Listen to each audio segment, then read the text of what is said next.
2024 లేదా 25లో డిగ్రీ లేదా బీటెక్ చదివారా? సాఫ్ట్‌వేర్ జాబ్ కోసం ఎదురు చూస్తున్నారా? అయితే కోడ్ జ్ఞాన్ 100 డేస్ కోర్సులో చేరండి, జాబ్ సాధించండి. నమస్తే, వెల్కమ్ టు సుమన్ టీవీ. ప్రస్తుతం మనతో పాటు హైకోర్టు అడ్వకేట్ నాగేశ్వరరావు పూజారి గారు ఉన్నారు. వారితో మాట్లాడదాం. Hello sir. సార్ ఒక వ్యక్తి కామెంట్ చేశారు లీగల్ హెల్ప్ కోసం. తన భార్య చాన్నాళ్ళు అవుతుంది పుట్టింటికి వెళ్ళిపోయారు. వెళ్ళి కనీసం ఫోన్ కానీ మెసేజ్ కానీ ఏం లేదు, రెస్పాండ్ అవ్వట్లేదు. ఎన్నిసార్లు వెళ్ళినప్పటికీ రానని చెప్తున్నారు. కాపురానికి రావట్లేదు. చట్ట ప్రకారంగా ఏం చేయొచ్చు అని అడుగుతారు. ఒక అమ్మాయి, పెళ్ళైన అమ్మాయి కనుక పుట్టింటికి వెళ్ళిపోయి కానీ లేకపోతే భర్తతోని దూరంగా ఎక్కడన్నా నివసిస్తుంటా కానీ రెస్పాండ్ కాకుండా, భర్తతో దూరంగా నివసిస్తున్నా అంటే ఒంటరిగా నివసిస్తున్నా, పుట్టింటికి వెళ్ళి రాకపోయినా మనకు రెండు ఆప్షన్స్ ఉంటాయి. ఒకటి, ఆ అమ్మాయిని కాపురానికి రమ్మని మనం పిలుస్తూ కోర్టులో ఒక పిటిషన్ వేసుకోవడం ఒక పద్ధతి. దాన్ని మా భాషలో, కామన్ భాషలో ఆర్సీఆర్ అంటాం. ఆర్సీఆర్ అంటే ఏంటంటే రెస్టిట్యూషన్ ఆఫ్ కాంజుగల్ రైట్స్. భర్త కానీ భార్య కానీ ఎవరైనా ఇక్కడ దూరంగా ఉన్నప్పుడు ఏంటంటే వాళ్ళని కంపల్సరీ కాపురానికి పంపించండి అని చెప్పి మనం, నాకు ఆ అమ్మాయితో కానీ లేకపోతే నా భర్తతో కానీ నా భార్యతో కానీ కలిసి జీవించాలని ఉంది. సో ఈ సర్కమ్స్టాన్స్లో వెళ్ళిపోయింది కాబట్టి ఆ అమ్మాయిని నా కాపురానికి పంపించండి అని మనం కోర్టుకి వెళ్ళి అడగటాన్నే మనం ఆర్సీఆర్ అంటాం. అంటే రెస్టిట్యూషన్ ఆఫ్ కాంజుగల్ రైట్స్ అంటాం దాన్ని. ఓకే, దాన్ని కనుక వేస్తే కోర్టు ఆ అమ్మాయిని పిలిపించి అట్లయితే ఆ అబ్బాయిని పిలిపించి మీడియేషన్ పెట్టే అవకాశం ఉంటుంది. కోర్టు కూడా కౌన్సిలింగ్ ఇచ్చే అవకాశం ఉంటుంది. మ్యాక్సిమం ప్రొసీడింగ్స్ లేకుండానే కలిపే అవకాశం ఉంటుంది. లేదు అంటే కేసు రన్ అయిన తర్వాత కూడా కోర్టు మనకు ఆర్డర్ ఇచ్చే అవకాశం ఉంటుంది. వెళ్ళి మీరు వాళ్ళతో కాపురం చేయండి అనే అవకాశం కూడా ఉంటుంది. రెండో ఆప్షన్ ఏముంటుంది, వెళ్ళిపోయారు భర్త కానీ భార్య కానీ వెళ్ళిపోయారు, పుట్టింటికి వెళ్ళిపోయారు, లేకపోతే బయట ఒంటరిగా చేస్తున్నారు అనుకో, డైవర్స్ వేసుకో. ఎట్లా వెళ్ళిపోయినావు కదా, ఎట్లా రావటం లేవు కదా, నా సంసార జీవితం అంతా వేస్ట్ అయిపోతుంది నీ కోసం వెయిట్ చేసి, కాబట్టి నాకు డైవర్స్ ఇచ్చేసాయి అని చెప్పేసి మనం డైవర్స్ కూడా వేసుకోవచ్చు. అలా ఎన్ని రోజుల పాటు దూరంగా ఉంటే, వెళ్ళిపోయి ఉంటే కేసు వేయడానికి వీలుగా ఉంటుంది సార్? ఇక ఎన్ని రోజుల పాటు అంటే మనం ఖచ్చితంగా దానికి ఇన్ని రోజులు అంటే ఏం లేదు.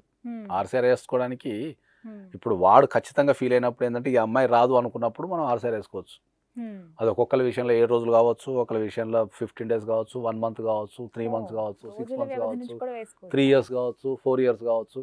అది వాళ్ళ ఇష్టాన్ని బట్టి. ఇవాళ రాకపోతుందా అని ఎదురు చూస్తుంటాం మనం, రేపు వస్తుందేమో, ఈ పండుగ తర్వాత వస్తుందేమో, లేకపోతే స్కూల్ పిల్లలు ఉంటే నెక్స్ట్ అకాడమీ దగ్గరికి వస్తుందేమో స్కూల్, అట్లా వాళ్ళ పరిస్థితులను బట్టి. దానికి ఆర్సీఆర్ పిటిషన్ వేసుకోవడానికి ప్రత్యేకంగా ఇన్ని రోజులు అంటే ఏమి ఉండదు. ఆడు ఉండాల్సిన గ్రౌండ్స్ ఏముంటాయి, నన్ను వదిలిపెట్టి వెళ్ళిపోయింది లేకపోతే నన్ను వదిలిపెట్టి వెళ్ళిపోయాడు కాబట్టి అతన్ని నాకు కలపండి అన్నదాన్ని ఆర్సీఆర్. ఇక వదిలిపోయిన అమ్మాయి కానీ అబ్బాయి కానీ ఎట్లా వెళ్ళిపోయాను కదా, ఇంకా నాకు నా జీవితం అంతా ఎందుకు వేస్ట్ అయిపోతుంది, మీరు ఎట్లా వెళ్ళిపోయినా ఇంకా అటే వెళ్ళిపోని చేసుకుంది డైవర్స్.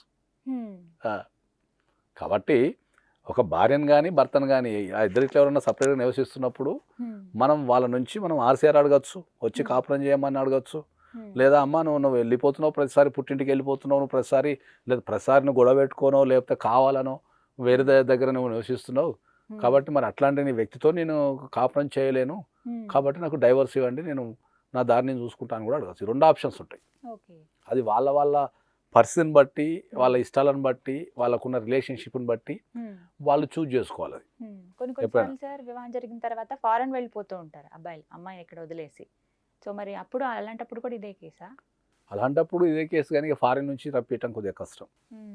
వాస్తవం చెప్పాలంటే ఏంటంటే మనం ఆర్సీఆర్ వేసినా కూడా వాళ్ళ మనసులో లేనిది మనం బలవంతంగా కాపురం చేయించలేము.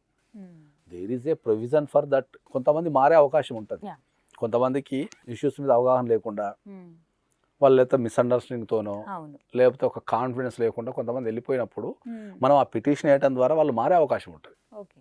పేరెంట్స్ ఇన్ఫ్లుయెన్స్ కావచ్చు, లేకపోతే రిలేటివ్స్ ఇన్ఫ్లుయెన్స్ కావచ్చు, డెఫినెట్లీ వాళ్ళు మారే అవకాశం అయితే ఉంటుంది.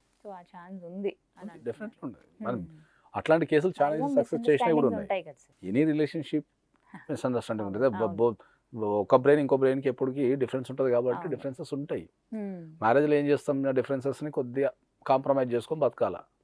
ఇక కాంప్రమైజ్ కాను అంటే మనం డెఫినెట్లీ ఐదో డైవోర్స్ కానీ లేదా ఆర్సీఆర్ కానీ రెండిట్లో ఒకటి కంపల్సరీ వేసుకోవాలి. సో ఒకవేళ పిల్లల్ని వదిలేసి కూడా కొంతమంది వెళ్ళిపోతూ ఉంటారు కదా సార్. పిల్లలు వదిలేసి వెళ్ళిపోయినా కూడా సేమ్, ఏదైనా వదిలి వెళ్ళిపోతే రెండే, ఇక వేస్తే ఆర్సీఆర్ లేదా డైవోర్స్, రెండే ఉన్నాయి. ఈ 2 చాయిస్ ఉంటాయి.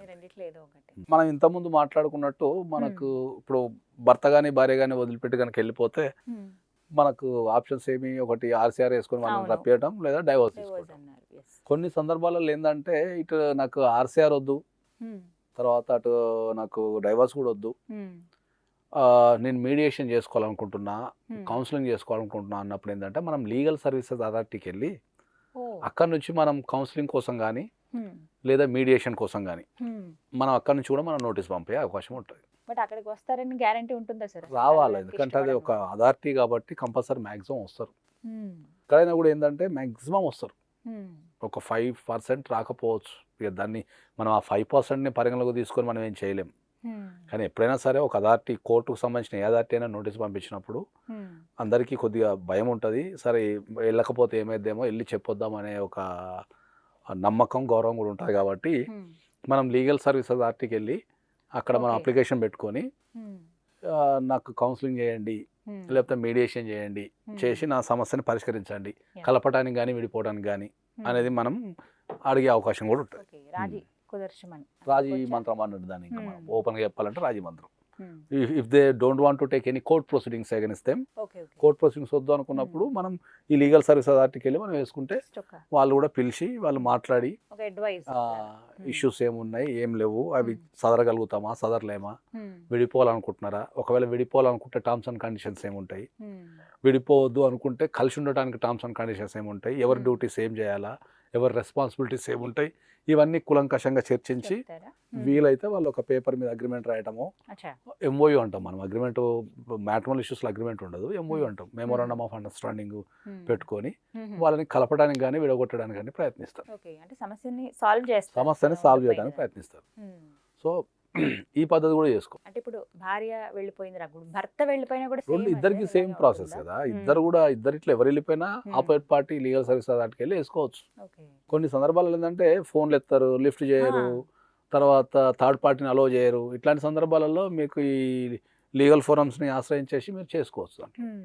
అదొక బ్యూటిఫుల్ సొల్యూషన్. మళ్ళీ మాట్లాడరు కానీ మధ్యలో కొంతమందితో ఆ మీడియేషన్ ఎవరైతే చేస్తారో వాళ్ళతో మాట్లాడతారు, ఇన్ఫర్మేషన్ పాస్ చేస్తుంటారు. ఏం చేస్తున్నాము, కేసులు ఇస్తాము, లేకపోతే అది చేస్తాం, లేకపోతే 1 ఎకరం ఇస్తా పోతాం, 5 ఎకరాలు ఇస్తా పోతాం, లేకపోతే ఇట్లుంటేనే కాపురానికి వస్తాం, వేరే కాపురం పెడితే వస్తాం అని ఇట్లా రకరకాల టర్మ్స్ అండ్ కండిషన్స్ పెడుతున్నారు. అవి ఎంతవరకు వ్యాలిడ్ అవుతాయి, వాటిని మనం ఎంతవరకు సదరచ్చు అనేది చూడాలి. దాంట్లో ఒక కేసు టు కేసు ఉంటుంది అది ఏదైనా కూడా. కాబట్టి ఈ ఆప్షన్ కూడా ఒకటి ఉంటుంది వాళ్ళకు.